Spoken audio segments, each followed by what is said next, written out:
This is the S&P 500, and what we can see is over the past century or so, it's had a pretty good run to the upside. But if we just zoom in onto the current price section, we can see that equity index is starting to turn over a little bit. They're certainly not looking as bullish as they did a few weeks ago. In fact, for the majority of 2026, we've actually seen most of these indexes moving to the downside. But what I can do is add on this here. Now, this is the 12-month return of the S&P 500. So rather than just looking at its blank price, if we actually look at the rate of its acceleration or contraction if we're in a period of drawdown, then it gives us this 12-month rate of change. Now what I can do is add on this distribution curve. Now this is telling us essentially the frequency of returns based on this 12-month rate of change. Now I've done this back to 1971 due to the fact that's when the Bretton Woods Agreement ended, and that's when our money stopped being backed by anything, and it was purely backed by hopes and dreams and thin air essentially. And we can see during that period of time, over 50 years ago, the average returns for the S&P 500 over a yearly basis has been about 9.3%. Now what I can do is add on this line here. Now this is outlining the bottom 10th percentile of data points, which is currently about minus 12.8%.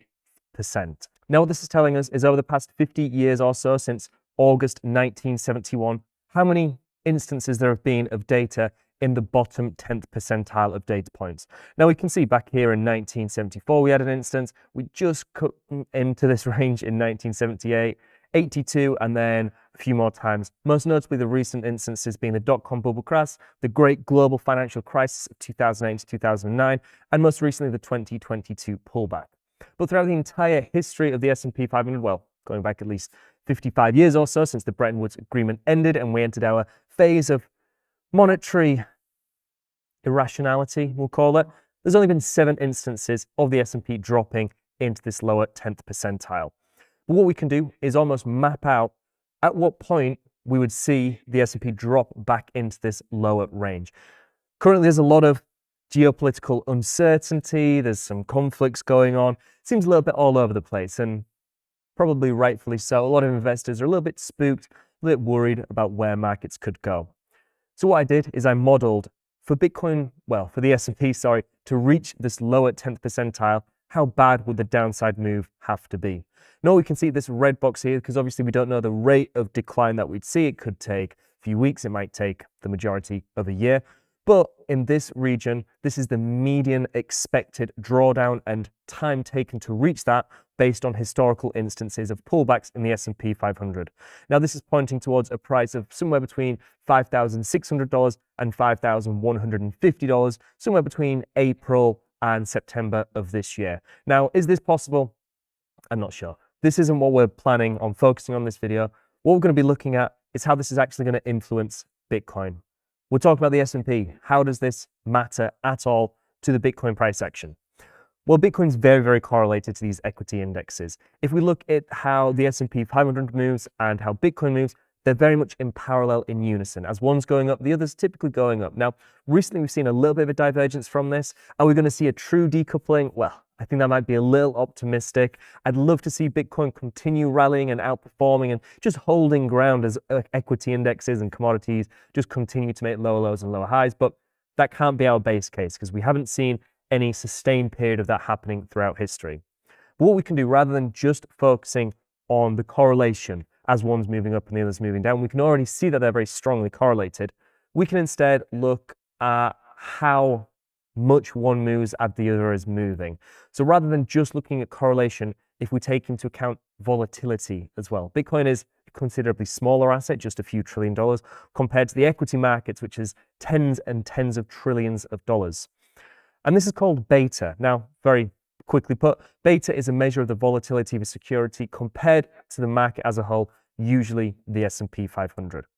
If we just go back onto this chart here, looking at the S&P, what we can do is if we go to the Bitcoin chart here, and then what we can do is look at the beta of Bitcoin versus the S&P, which if I bring this up and go onto the weekly time frame and look at this over a full year of data, so 52 weeks, we can see that this beta value is currently about 1.33. So if I quickly go back to the S&P 500 chart, so what this essentially means is if we see the S&P move 1% to the downside, over the past year we've typically seen Bitcoin move 1.33% to the downside.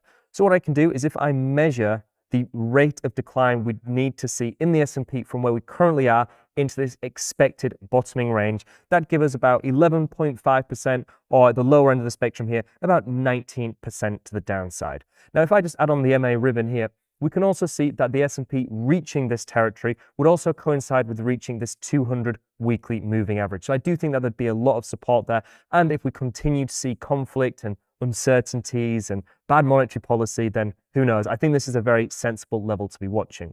But if we just take that 19% that we're maybe anticipating to see in the S&P 500 in an almost worst case, entering that bottom 10th percentile of return scenario, and just zoom in onto Bitcoin, well, I'll just get the calculator up here. What we can see is 19 times 1.33, given the beta value of Bitcoin, that'd be about a 25% retracement from where we currently are.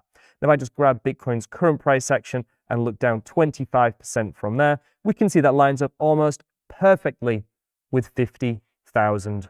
Now, if I just go back here, what we can see is $50,000 not only aligns with what we're maybe anticipating due to some forecasting models. We can see in a video we released a few weeks ago, we were looking at the cumulative value days destroyed, the long-term hold of realized price, the production cost, the Puel multiple, the fundamental miner earnings of Bitcoin, and all of these were kind of pointing towards $50,000 being a pretty key level to be watching.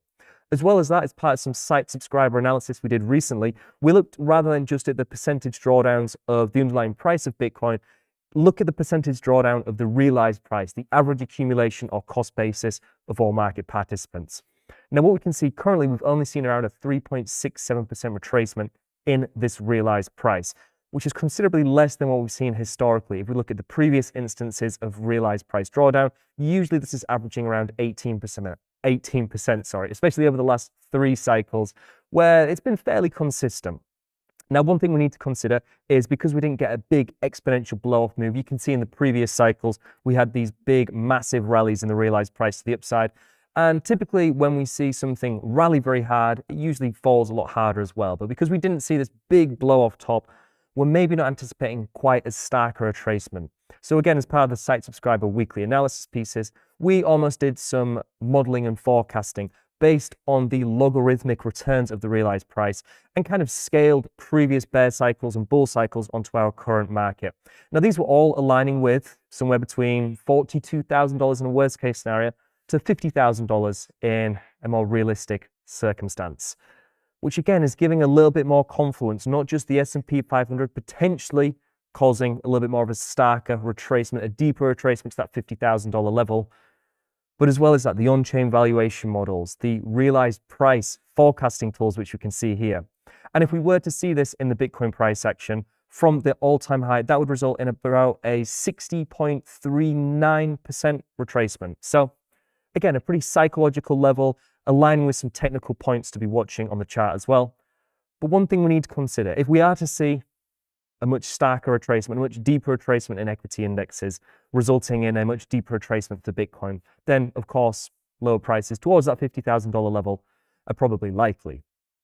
But we're in a pretty interesting circumstance in that every time Bitcoin has had a bear cycle low, it has coincided with equity indexes like the S&P finding a low alongside it. We've already seen Bitcoin have a pretty notable capitulation. This is looking at the retracement not just versus the US dollar, which is constantly debasing. It doesn't really give us a good insight into the comparable relative purchasing power of Bitcoin versus other assets.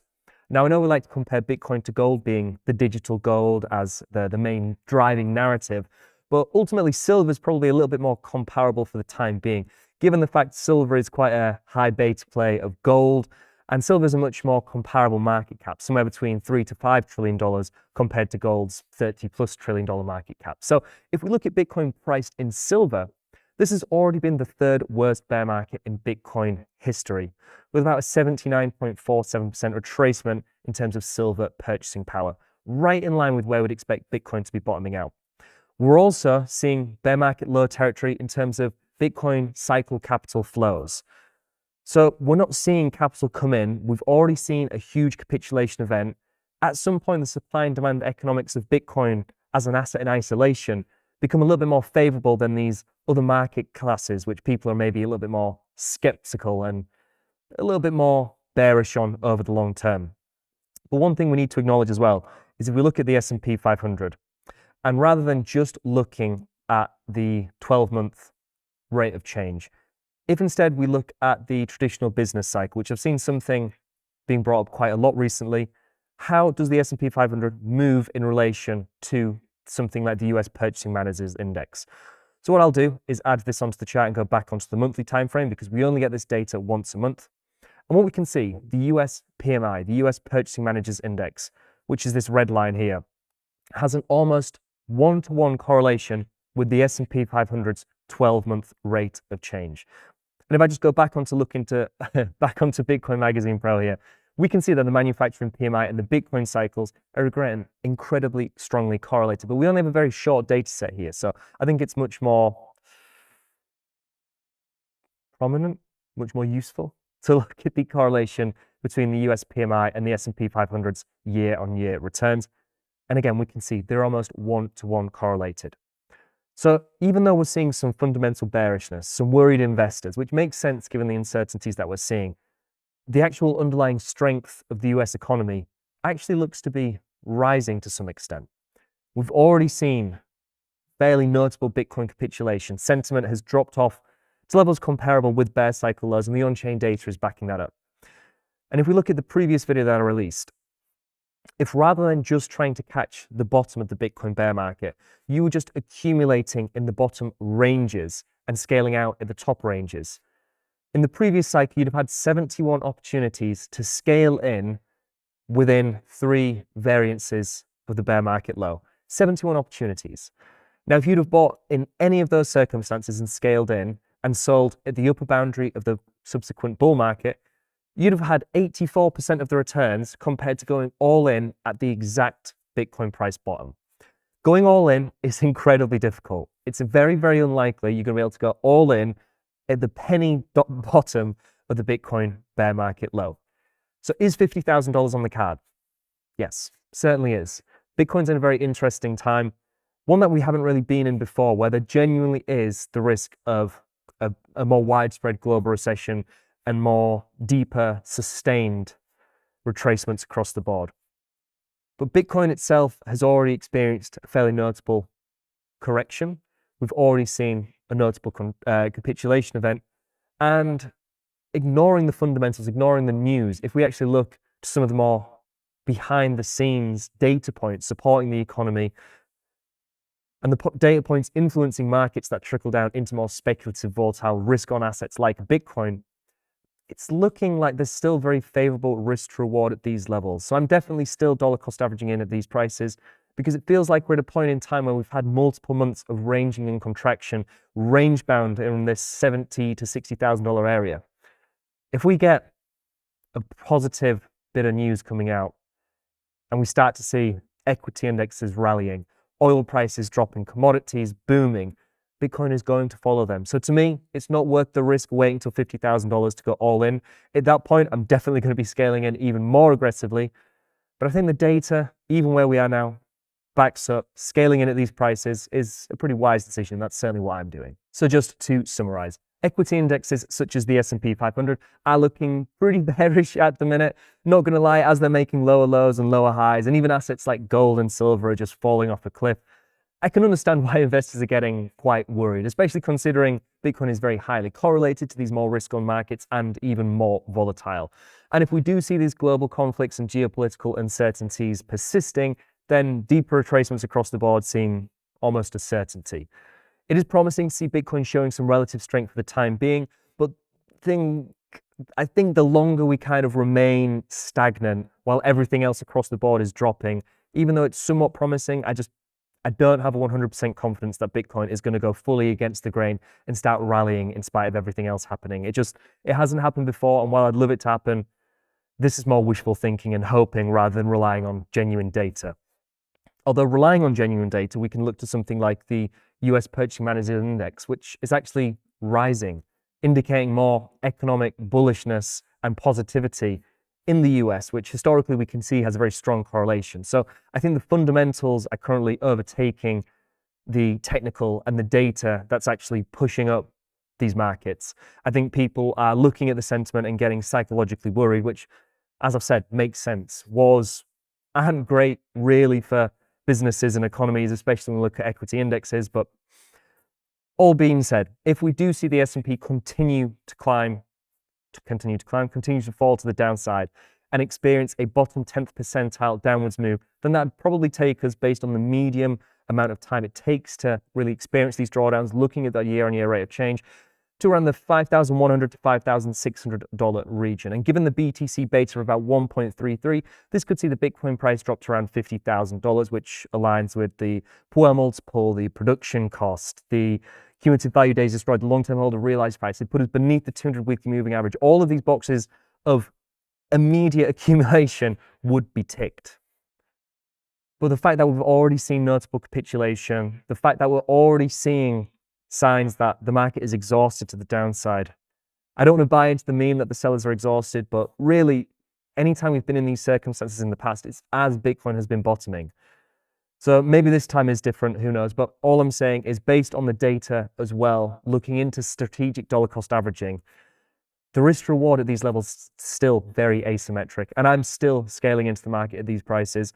Somewhere between $60,000 and $70,000 for me is pretty good value. If I can buy Bitcoin at pretty much buy one, get one free Satoshis compared to a few months ago, to me, I'm getting a good deal there. If we get to $50,000, even better. To me, that would be almost the worst case scenario, potentially into the $45,000 region if we get a wick to the downside. But ultimately, rely on the data, look into your thesis, ask yourself whether you think you can go all in if you want the stress of relying on yourself to have to do that. Psychologically, it's very difficult.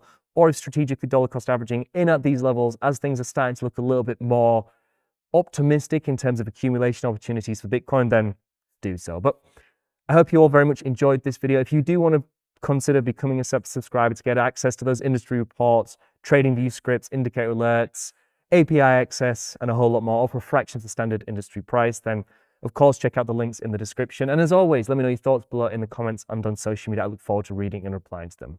Thank you all very much for watching, and I'll see you in the next one.